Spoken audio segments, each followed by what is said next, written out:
and USA. Namaste.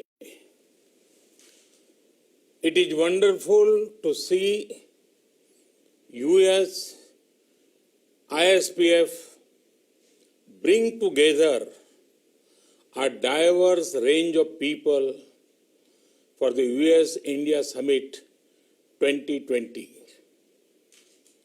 The work of the US ISPF is bringing India and USA closer is commendable.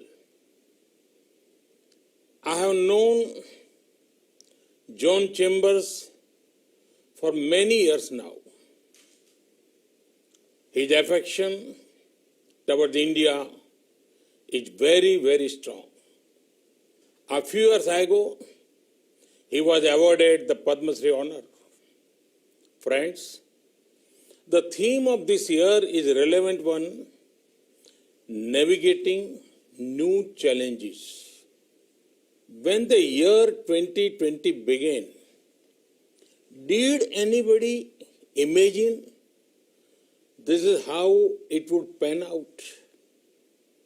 A global pandemic has impacted everyone.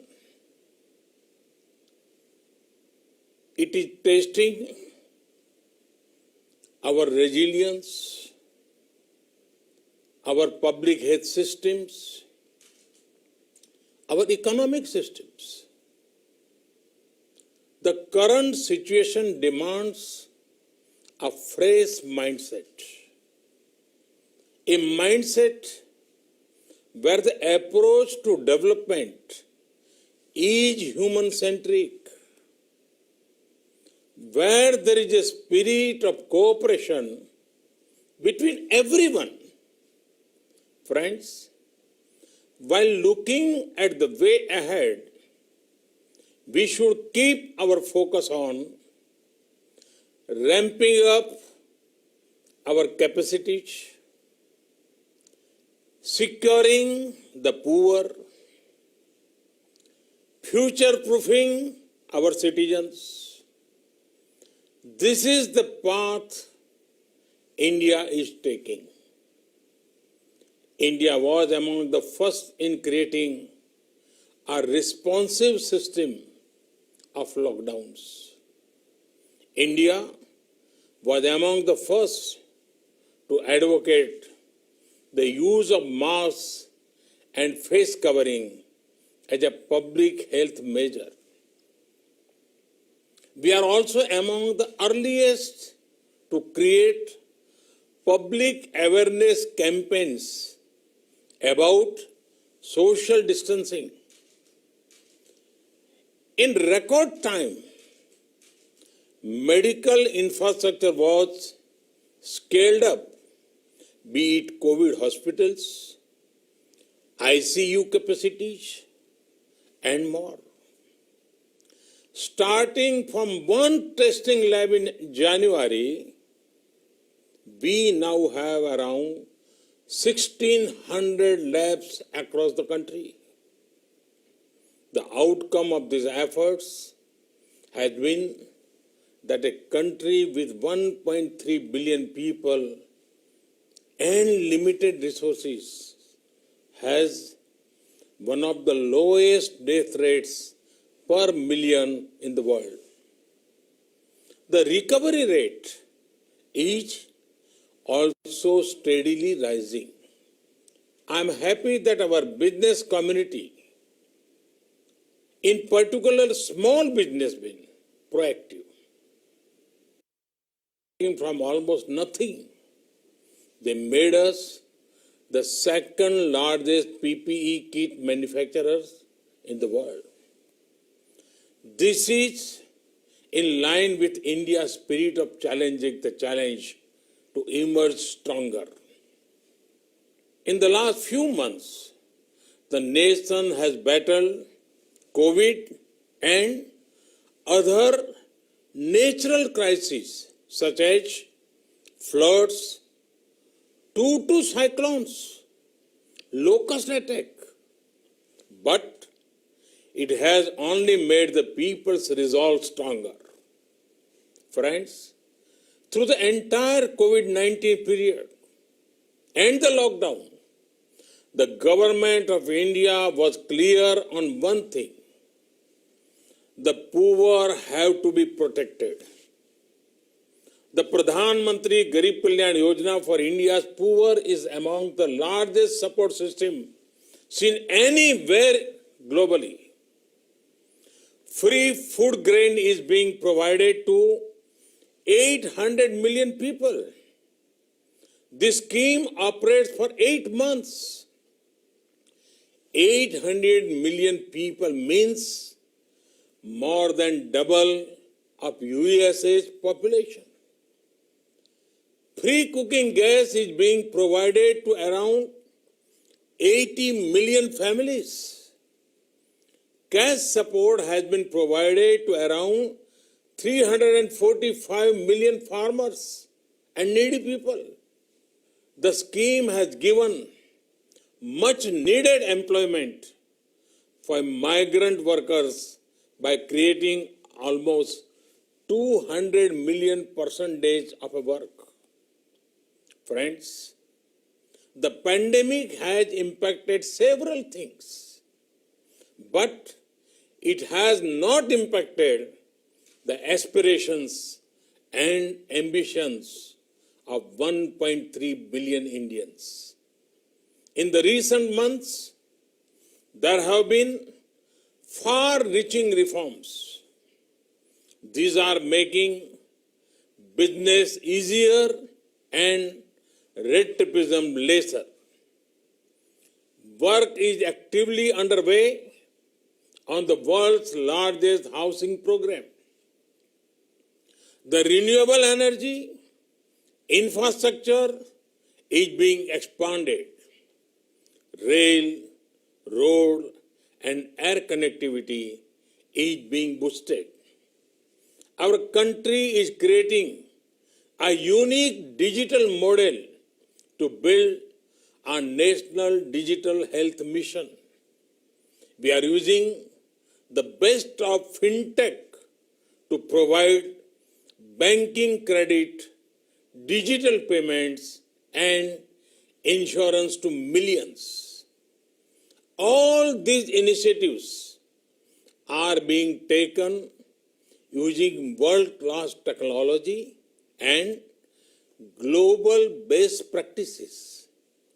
Friends, this pandemic has also shown the world that the decision on developing global supply chains should be based on not only on costs, they should also be based on trust, along with affordability of geography.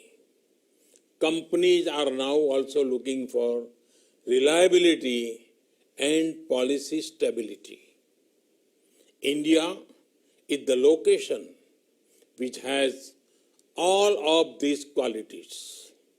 As a result, India is also becoming one of the leading attractions for foreign investment. Be it America or the Gulf, be it Europe or Australia, the world believes in us. We have received over $20 billion of foreign investment flows during this year. Google, Amazon, and Mubadala Investment have announced long-term plans for India. Friends, India offers a transparent and predictable tax regime. Our system encourages and supports honest taxpayers. Our GST is a unified, fully IT-enabled indirect tax system. Insolvency and bankruptcy code has reduced risk for the entire financial system. Our comprehensive labor reforms will reduce compliance burden for employers. It will also provide social security protection to the workers. Friends, the importance of investment in driving growth cannot be overstated, and we are tackling both demand and supply side of it. By making India one of the lowest tax destinations in the world and with further incentives for new manufacturing units, mandatory e-platform based faceless assessment will go a long way in helping citizens. So, will the taxpayer charter? The continued regulatory reforms in bond markets ensure improved ease of access for investors. There are tax exemptions to sovereign wealth funds and pension funds for infrastructure investment. FDI into India rose by 20% in 2019. This when global FDI inflows fell by 1%. This shows the success of our FDI regime. All of the above steps will ensure a brighter and more prosperous tomorrow. They will also contribute to a stronger global economy. Friends, 1.3 billion Indians have embarked on one mission to make an Atmanirbhar Bharat or self-reliant India. Atmanirbhar Bharat merges the local with global. It ensures India's strengths act as a global force multiplier. Time and again, India has shown that our goal is global good. Despite our large local needs, we did not shy away from our global responsibility. The responsibility of being the world's leading producer of generic medicines. We ensured constant supplies to the world. We are also at the forefront of research on the vaccine for COVID-19. A self-reliant and peaceful India ensures a better world. Atmanirbhar Bharat is about transforming India from being just a passive market to an active manufacturing hub at the heart of a global value chains. Friends, the road further ahead is full of opportunities. These opportunities are in the public and private sector. They cover core economic sectors as well as the social sectors. Recent sectors that have opened include coal, mining, railways, defense, space, and atomic energy. Production-linked incentive schemes have been launched for mobile and electronics, medical devices, pharma sectors. They have been well received. Such schemes are being planned for other champion sectors too. Reforms in agriculture marketing and $14 billion agriculture financing facility bring several opportunities. Friends, for challenges in India, you have a government that believes in delivering results. A government for which ease of living is as important as the ease of doing business. You are looking at a young country with 65% population less than 35 years old.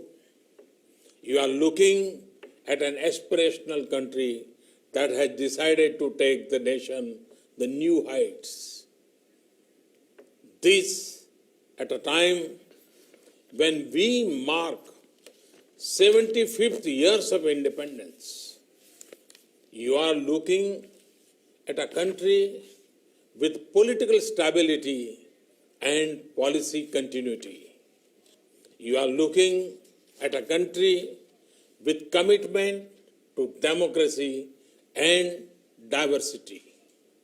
Come, be a part of this journey with us. Thank you.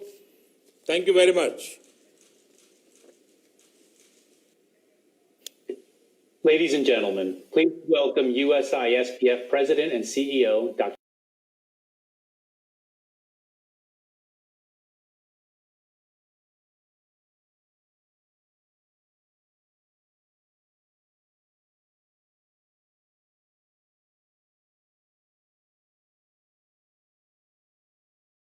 To part